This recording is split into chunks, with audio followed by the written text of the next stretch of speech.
जय जिनेन्द्र। इन दिनों पाठशाला में आप सभी भक्तामर स्तोत्र के अर्थ का आनंद ले रहे हैं। आज भक्तामर स्तोत्र का काव्य 43 और 44वां होगा। 43वें काव्य में युद्ध की भयंकरता और भगवान आपके भक्त युद्ध में विजय को प्राप्त होते हैं, ऐसा वर्णन आचार्य मानतुंग महाराज ने किया है। आइए काव्य का उच्चारण देखते हैं। कुंताग्र भिन्न गज शोणित वारिवाह,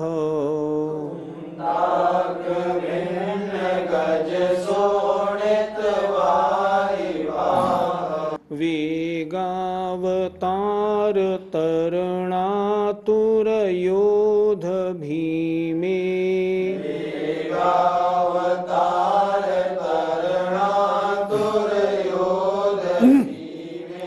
योधे जयं विजित दुर्जय जेय पक्षास,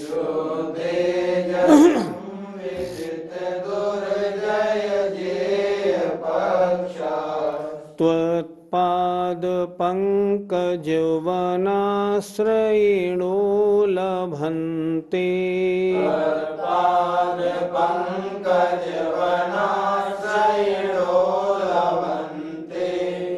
कुंताग्र भिन्न गज शोणित वारिवाह, वेगावतार तरणातुर योध भीमे, योधे जयं विजित दुर्जय जेय पक्षास, त्वत्पाद पंकजवनाश्रयिणो लभन्ते। इस काव्य नंबर 43 में आचार्य मानतुंग महाराज ने बताया है कि हे भगवान, युद्ध में विजय किसकी होती है? जो आपका भक्त होता है, आपकी शरण को प्राप्त होता है। आइए कड़े शब्दों का अर्थ देखते हैं। त्वदपाद पंकज, तत् माने आपके, पाद माने चरण, पंकज माने कमल, आपके चरण रूपी कमलों के, वनाश्रयण वन का आश्रय लेने वाले पुरुष, कुंताग्र, कुंत कहते हैं भाले को, भालों के अग्रभाग से, अग्रभाग नोक से, शोणित माने खून रूपी, वारिवाह, वारी माने जल, उसके प्रवाह को, दुर्जय माने जिसका जीतना मुश्किल है, ऐसे जे माने शत्रु पक्ष को, दुर्जय शत्रु पक्ष को। आइए अब एक एक शब्द को देखते हैं। कैसा भयंकर है युद्ध, उसकी चर्चा। कुंताग्र, भालों के अग्रभाग से, भिन्न विदीर्ण किए गए, चीरे गए, भालों के अग्रभाग से, भिन्न माने विदीर्ण किए गए, गज माने हाथियों के, शोणित माने खून रूपी, वारी माने पानी के प्रवाह में। भालों से हाथियों के इतने मस्तक विदीर्ण कर दिए गए हैं जो पूरे युद्ध क्षेत्र में खून पानी की तरह बह रहा है। फिर देखें, भालों के अग्रभाग माने नोक से विदीर्ण किए गए हाथियों के शोणित खून रूपी पानी के प्रवाह में, वेग शीघ्रता से, अवतार उसमें प्रवेश करने वाले, और तरण माने तैरने को आतुर। जितने सैनिक हैं वो क्या कर रहे हैं? उस प्रवाह में पैर रख रहे हैं और निकलने की कोशिश में लगे हुए हैं। चारों ओर कीचड़ खांचा बना हुआ है, ऐसा युद्ध क्षेत्र। वेग से उसमें उतरने और तैरने में आतुर, ऐसे योध भीमे, ऐसे भयंकर युद्ध में, योध भीमे, ऐसे भयंकर युद्ध में, युद्धे जयम विजित दुर्जय जेय पक्षास, दुर्जय जिसका जीतना मुश्किल है, ऐसे शत्रु पक्ष को जीत कर जय को प्राप्त होते हैं। कौन? जो आपके चरण कमल रूपी वन का आश्रय लेने वाले हैं। क्या प्राप्त करते हैं? जयम लभन्ते, वो जय को प्राप्त करते हैं। अर्थात शत्रु कैसा है? दुर्जय। शत्रु पक्ष कैसा है? दुर्जय। उसका जीतना कठिन है, फिर भी उसको जीत लेते हैं और जय को प्राप्त करते हैं। कौन? जो त्वत् आपके चरण कमल रूपी वन का आश्रय लेने वाले हैं। अर्थात आपके चरण कमलों का आश्रय लेने वाले जो जीव हैं, वो शत्रु कितना ही दुर्जय हो, फिर भी उसको जीतकर और जय को प्राप्त करते हैं। पंडित जी, ऐसे भयंकर युद्ध में भी भक्ति की विजय क्यों होती है? पुण्य बंध के बहुत से स्रोत हैं। पूजा करें, दान दें, स्वाध्याय करें आदि सब।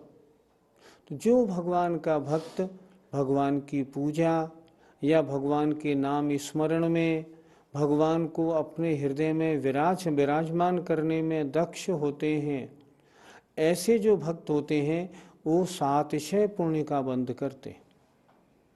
भगवान का नाम स्मरण के मुकाबले और कोई पुण्य बंध का कारण आचार्यों ने नहीं बताया।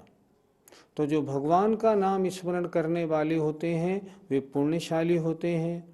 और युद्ध में विजय किसकी होती है? जिसके पल्ले में पुण्य होता है। चाहे कैसा ही युद्ध क्यों ना हो, भयंकर से भयंकर, लेकिन जो पुण्यशाली होते हैं वो जीतते हैं, जो पापी हैं वो हारते हैं। ऐसा हमेशा देखा गया है। इसलिए इस ऐसे युद्ध में भी भगवान के भक्तों को विजय प्राप्त होती है। पंडित जी, भगवान के भक्त क्या बाहरी युद्ध में ही विजय प्राप्त करते हैं? भगवान के भक्त बाहरी युद्ध में भी और अंतरंग युद्ध दोनों में विजय प्राप्त करते हैं। बाहरी युद्ध से तात्पर्य है जितने संकट, जितनी मुसीबत, युद्ध आदि की जितनी भी परेशानियां आती हैं, उन सब में जीत को प्राप्त होते ही होते हैं, परंतु इसके साथ साथ अंतरंग परिणामों को जीतते हैं। भगवान का भक्त जब तक निर्विकल्प ना हो, राग द्वेष से दूर ना हो, काम क्रोध मद या क्रोध मान माया लोभ आदि कषायों से दूर ना हो, तब तक भक्ति थोड़ी कर सकता है। परिणामों में अगर परिग्रह की वांछा है तो मन उधर जाता है, भक्ति में नहीं लगता। इसलिए जो सही भक्त होगा, जिसको हम वास्तव में भगवान का भक्त कहेंगे, बाहरी संकटों में तो जीतेगा ही, अंतरंग में जो अपने कर्म शत्रु हैं उनको भी जीतने की कोशिश करेगा और भक्ति का फल धीरे धीरे उसको अंत में मोक्ष भी प्राप्त कराएगा। इसलिए भगवान का भक्त बहिरंग और अंतरंग दोनों युद्धों में बिजी होता है। पंडित जी, भगवान के भक्त के क्या युद्धों में जीतने के कोई उदाहरण मिलते हैं? शास्त्रों में ऐसे बहुत से उदाहरण अगर आप पढ़ेंगे ना पुराणों को तो मिलेंगे। जैसे बहुचर्चित राम और रावण का युद्ध। रावण विद्याधर, रामचंद्र जी भूमि गोचरी। जब रावण से ये कहा गया था कि राम लक्ष्मण युद्ध के लिए आ रहे हैं, तो रावण के सिर पर जूं भी नहीं रेंगी थी, क्योंकि उसको मालूम था मैं विद्याधर हूँ, मेरे पास विद्याएं हैं, राम लक्ष्मण के पास तो विद्याएं भी नहीं हैं, 1 मिनट में जो चाहूँगा सो कर लूँगा। उसने युद्ध में जीतने के लिए बहुरूपणी विद्या भी सिद्ध की। बहुत सी विद्याएं तो उसके पास थीं, लेकिन रिजल्ट क्या हुआ, फल क्या हुआ? जीत हुई राम और लक्ष्मण की। जीत क्यों हुई?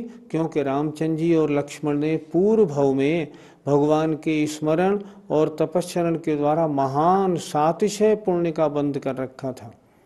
हमेशा विजय धर्मात्मा की, पुण्यात्मा की, भगवान के भक्त की होती है। अच्छा, मैं पूछता हूँ, कौरव और पांडवों के युद्ध में क्या हुआ? पांडव 5 थे, कौरव थे 100।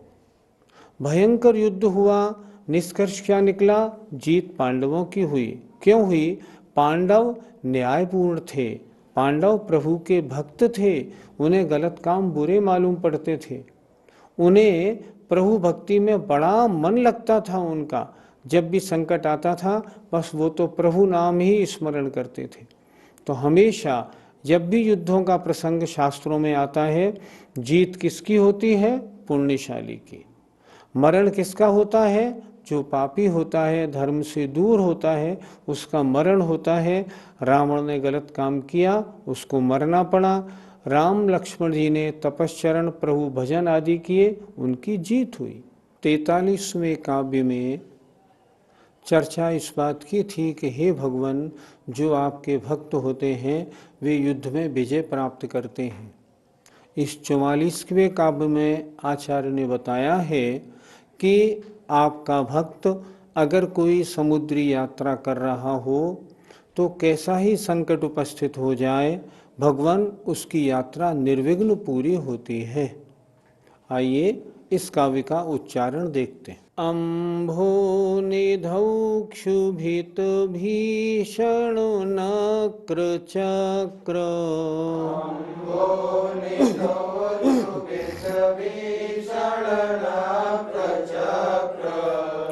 पाठीन पीठ भय दोलवण वाण वाग्नौ,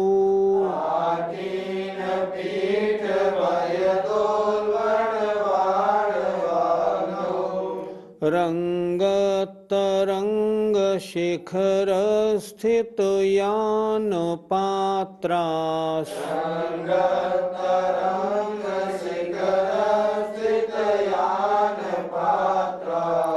त्रासं विहाय भवत स्मरणाद् व्रजन्ति,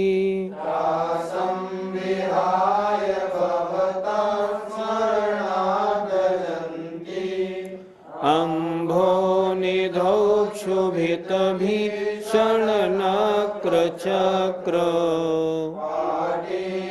पीठ भय दोलवण वाण वाग्नौ, गतरंग शिखर स्थित यान पात्रास, त्रासं विहाय भवत स्मरणात्। आइए कठिन शब्दों को देखते हैं। नक्र चक्र मगर के समूह और पाठीन पीठ मच्छों की पीठ की टक्कर से, भय दोलवण भय पैदा करने वाले एवं विकराल, वाणवाग्नौ वड़वानल से युक्त, अम्भो निधौ माने समुद्र में, भवतः स्मरणात् आपके स्मरण से, त्रासम विहा डर छोड़कर। आइए एक एक शब्द के अर्थ को देखते हैं। इस काव्य में समुद्र की भयंकरता का वर्णन है। ऐसे भयंकर समुद्र के भी यात्रा करने वाले जो यात्री हैं वे आपके भजन आपके स्मरण से निर्विघ्न यात्रा करते हैं। अम्भो निधौ समुद्र में, कैसा समुद्र है? क्षुभित, क्षुभित माने जिसमें लहरें बड़ी जोर जोर से लहरें उठ रही हैं, लहरों के द्वारा जो क्षोभ को प्राप्त है।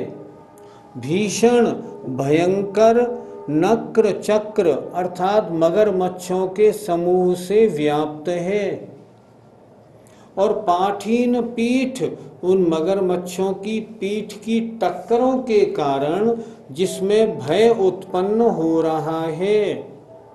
उनकी जो पीठ, उनकी जो लड़ाई, उनकी जो पीठ की टक्करें हो रही हैं, उनके कारण जहाँ भय उत्पन्न करने वाला है। वाण वाग्नौ जिसमें बड़वानल अग्नि बीच बीच में लगी हुई है। समुद्र की लहरें जब आपस में टकराती हैं तो उनमें अग्नि उत्पन्न हो जाती है, उसे कहते हैं बड़वानल। समुद्र कैसा है? जिसमें बड़वानल समुद्र की अग्नि लगी हुई है।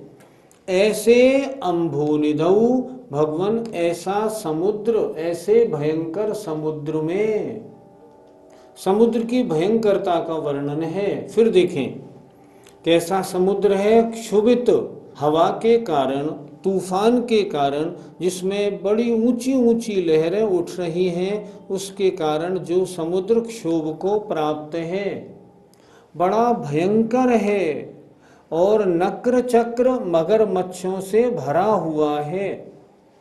और मगरमच्छों की पीठ की टक्कर के कारण जिसमें बड़ा आवाज शोर हो रहा है, और उसके कारण भय दोलवण, भय उत्पन्न करने वाला है। वाड़ बागनौ, जिसमें समुद्र की अग्नि बड़वानल लगी हुई है, चारों ओर अग्नि दिखाई दे रही है। ऐसे अम्भोनिधौ, ऐसे समुद्र में रंगत तरंग, चंचल लहरों के शिखर, शिखर पर माने चंचल लहरों के ऊपर स्थित, यान माने जहाज, उनके पात्राह यात्रीगण। फिर देखें एक बार, चंचल लहरों के शिखर पर स्थित जहाज के पात्र माने यात्रीगण, भवतः माने आपके स्मरण से, त्रासम विहाय, डर छोड़कर, दुख को छोड़कर, चिंता को छोड़कर, व्रजंती, सहर्ष यात्रा करते हैं। समुद्र में कितना ही तूफान हो, चारों ओर आग लग रही हो, मगरमच्छ बड़े बड़े दिख रहे हों, बड़े बड़े मगरमच्छ, उनकी युद्ध, उनकी लड़ाइयाँ चल रही हों, पीठ से पीठ टकरा रही हैं, देखने वालों को बड़ा डर लग रहा है। ऐसे बड़वानल वाले समुद्र में भी अगर आपके भक्त हैं तो आपके स्मरण से वे भक्त निडर होकर उस लहरों के ऊपर, लहरों के शिखर पर स्थित जहाज के यात्रीगण आपके स्मरण से त्रासम, डर को छोड़कर सहर्ष यात्रा करते हैं। उन्हें समुद्र से रंच मात्र डर नहीं लगता। पंडित जी, कभी हम समुद्री यात्रा कर रहे हो और उस समय यदि हमें भय लग रहा हो तो हमें क्या करना चाहिए? आप दो ही काम कर सकते हैं। या तो अपने मरण के डर से रोने लगें, हल्ला मचाने लगें, दुखी होने लगें। उससे क्या होगा? पाप कर्मों का बंध होगा। दूसरी बात, अगर समुद्र डूबेगा भी, मान लो जहाज डूबेगा भी समुद्र में, तो भी मौत बुरी होगी। अगर जहाज समुद्र में है, लहरों में फंस गया है मान लो, और उस समय भी अगर भगवान का स्मरण करेंगे तो क्या होगा? बिल्कुल उस संकट से मुक्ति प्राप्त होगी। और कदाचित अगर मरण भी प्राप्त होगा तो सद्गति होगी, अगले जन्म में देव पर्याय प्राप्त होगी और अगला जन्म सुख से गुजरेगा। अच्छा क्या है? अच्छा है ऐसे संकटों में प्रभु का स्मरण करना। लेकिन प्रभु का स्मरण करने वाला भक्त वो क्या करता है? रंच मात्र भी डर को प्राप्त नहीं होता। शरीर के नष्ट होने का उसको कोई डर है ही नहीं। वो तो जानता है यदि मैं भगवान के नाम का स्मरण करूंगा तो कैसी भी आपत्ति हो सब टलेंगी और मेरी यात्रा निर्विघ्न समाप्त होगी। और ऐसा होता भी है। इसलिए कभी ऐसी दिक्कत पड़े ना तो प्रभु स्मरण के अलावा और कोई श्रेष्ठ कार्य है नहीं, और प्रभु स्मरण करने वाले हमेशा विजय को प्राप्त होते हैं। पंडित जी, इस काव्य में समुद्र की चर्चा है या संसार समुद्र की चर्चा है? इस काव्य में तो क्योंकि आचार्य मानतुंग महाराज ने विभिन्न भयों की चर्चा की है, इसलिए समुद्र में फंसे हुए यात्रियों को जो डर लगता है उसकी चर्चा है। लेकिन हम दूसरी बात पर भी विचार करें। आपने प्रश्न अच्छा किया। अगर संसार समुद्र से पार होना हो तब हमारे पास और क्या है? लिखा है पूजा में, आप पढ़ते हैं ना, यह भव समुद्र अपार तारण के निमित्त सुविदिठई, अति दृढ़ परम पावन जथारथ, भक्ति वर नौका सही। संसार रूपी समुद्र से पार करने के लिए कौन समर्थ है? भक्ति रूपी नौका, और कोई समर्थ नहीं। इसलिए अगर संसार समुद्र से पार होना है तो भी प्रभु भक्ति, और आए हुए संकट अगर कभी समुद्र में फंस जाए और उससे अगर निकलना हो तो भी प्रभु भक्ति। जीवन में प्रभु भक्ति को हमें बड़ा उत्तम स्थान, अपना हृदय स्थान प्रदान करना चाहिए, और भगवान के नाम का निरंतर स्मरण रखना ही चाहिए। पंडित जी, क्या इसका विषय संबंधित उदाहरण शास्त्रों में भी मिलता है? भगवान की भक्ति से संकटों के टलने के विभिन्न उदाहरण शास्त्रों में मिलते हैं। हम समुद्र संबंधी भय का मामला अगर देखें तो देखें, धवल सेठ ने श्रीपाल की रानी से विवाह करने के चक्कर में राजा श्रीपाल को जहाज से समुद्र में ढकेल दिया था। अब उस समय श्रीपाल राजा के पास और था भी क्या जो बचते। उन्होंने सिर्फ एक प्रभु नाम का स्मरण किया, और प्रभु नाम का स्मरण करते करते जब आगे बढ़े तो उनके हाथ में एक बहुत बड़ा लकड़ी का खंभा पड़ गया, और उसके सहारे वो किनारे लग गए।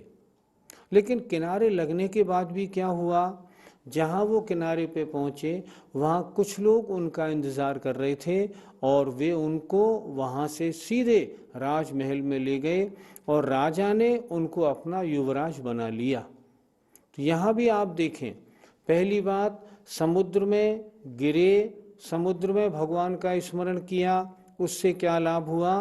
पहली प्राण रक्षा हुई, समुद्र के किनारे लग गए। और उस पुण्य के कारण क्या हुआ? समुद्र के किनारे पहुंचने पर भी उनकी जय जयकार हुई, और सीधे राजमहल में जाके और युवराज का पद उनको प्राप्त हो गया।